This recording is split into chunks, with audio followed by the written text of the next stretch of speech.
Hi everyone, this is Chris here with My Old House Fix. What do old houses and old trees have in common? They both need care to stay in good shape. We're going to cover both coming up, so stay tuned.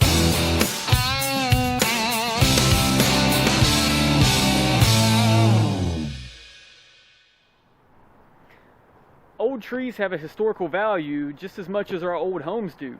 They contribute a lot to the overall property.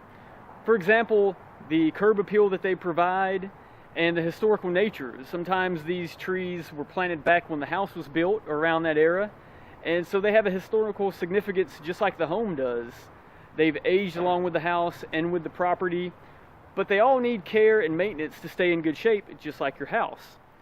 So we're going to roll over here and show you an example of what happens when a tree isn't properly maintained and what happens when the tree starts to fail, when the tree starts to decline. As we just had a tree fail the other day that we lost, a large maple tree, and we're going to give you kind of an overview of kind of what it takes to keep it in good shape. And there's a couple of different methods that you can do involving fertilization that you can do yourself and working with tree surgeons and arborists to kind of keep it in good shape. So we're going to walk over and show you an example and how you can keep your trees in good shape. I get a lot of questions from old house homeowners about their old trees and what they can do to preserve them, to preserve their curb appeal, and just all the benefits they provide, from shading your house. And we're going to use this maple tree here as an example. As you can see, it's missing the top branch. A couple days ago we had a windstorm come through and we lost the branch on this tree. It was in decline a little bit, but there are a few things that you can do. Fertilization. Arborists can actually make repairs, and you can cable the trees. So this tree was already in decline. We lost the top limb over in here during a windstorm. And we'll show you what happened in this V-shaped here and that left piece that came off. So as we said, the tree was already in decline. You can see where it split up the middle. You can see the split comes down into the V here. And as I said, this tree was in decline. It had some damage about 10 years ago in a windstorm. It did crack through here. And we have really good opportunity right now. The tree is down. There's a few things you usually don't see that we can now see. I just want to show you now that it's close up and on the ground. So a few years ago, we actually had this tree bolted back together. So as you can see, they put a bolt in through here and a bolt in through here where it originally split in this Y. And that kind of held it back together. And that worked pretty well until this main failure. So you would think that it would have failed up there instead of down here. And here's what happened.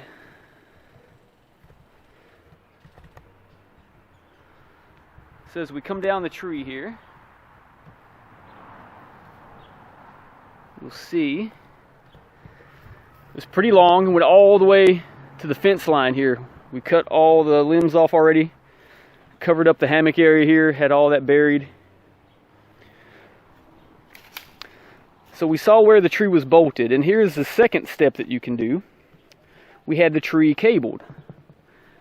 And again, this is kind of a close-up view. You don't usually see it. You can see where the cable was mounted into the side and anchored. And it runs all the way through, anchors into the other side. That keeps this V here stabilized. So instead of the branches moving apart and then splitting off like it tried to do before, these two are now tied together as one unit, and so it stabilizes it a lot more. And so what happened was the tree was weaker, it looks like.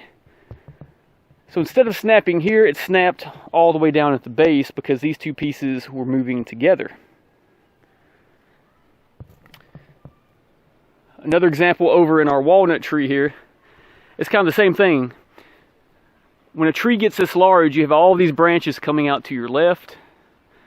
It's a lot of linear weight as those branches get longer from the main trunk. All the way to the right here. So that can put a lot of weight back on the main trunk area. And so cabling can kind of help where the tree splits right up above the base. It starts widening off here. And we actually had a couple cables installed on this tree as well. One about right up in here. And then another one up in there. So it kind of keeps both trunks tied together. And so as this tree sways back and forth left to right, it moves as a unit. And it's least likely to snap off one side or the other, and it just kind of gives it some stability when the canopy gets this large. So that's just a few things that you can do. And hopefully you won't have a failure like this. Like we said, you can fertilize, you can repair, bolt it back together if you have some splits and the tree is still okay. And then you can cable the branches off to get too large. We did have some rot in this tree. This rod here that hangs on the bird feeder actually goes in about 12 inches deep.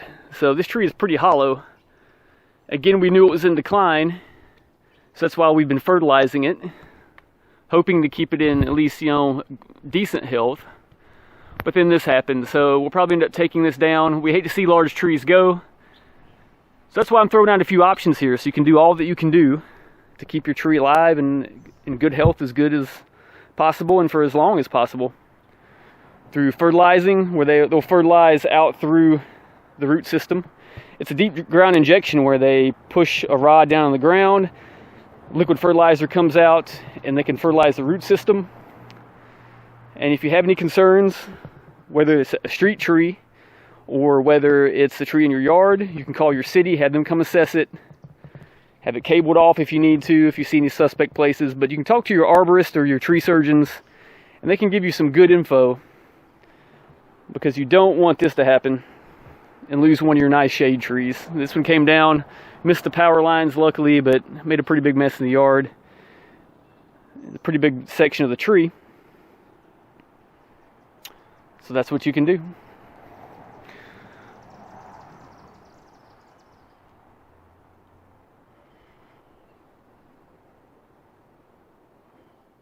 Okay, Old House homeowners, I hope this was a really good summary that kind of helps you see how to take care of your old trees, to keep them healthy, to keep them shading your house for years to come. If you have any trees that you just want to make sure they're in the best condition possible, or if you have trees that are on your city lawn extension, have your city come out and check it. Have your local arborist come out, or local tree surgeon, and have them assess your trees. They can do one of the 3 steps that we showed here. They can do the maintenance as far as bolting the limbs back together if they split. They can do fertilization around the root system that we showed you. They can cable the branches if you have long linear branches to kind of strengthen up that whole structure. And it'll just let your trees last a little bit longer, or if they're in decline, it can help them out a lot. And hopefully they'll be around for decades to come. So I'm glad you tuned in, and hit the subscribe button below, and we'll talk to you later. This is Chris out here from My Old House Fix. See ya.